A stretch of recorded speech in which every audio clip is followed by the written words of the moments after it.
El Club Beisbol Viladecans no ha aconseguit cap victòria en els seus dos partits amb el Navarra. Els visitants s'han imposat per 4-0 en el primer enfrontament i 2-1 en el segon.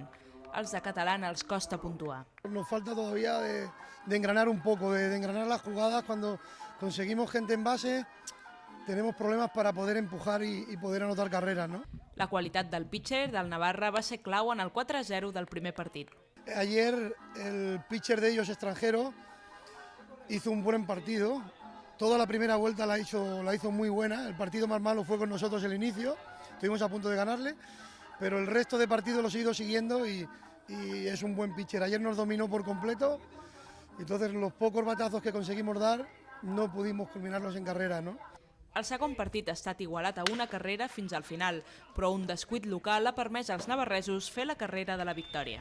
Un lanzamiento malo del pitcher nuestro, les hemos regalado prácticamente también el gane, pero pasa que el bateo ha fallado mucho el bateo. Hemos tenido oportunidad de poder anotar, hemos llegado a tener 3 bases llenas sin out y por no quizás utilizar estrategia, por dejarle que ellos puedan salir adelante, no supieron salir de ahí, ¿no? La setmana vinent el Viladecans viatja a Tenerife per enfrontar-se amb el campió vigent, el Blue Marlins.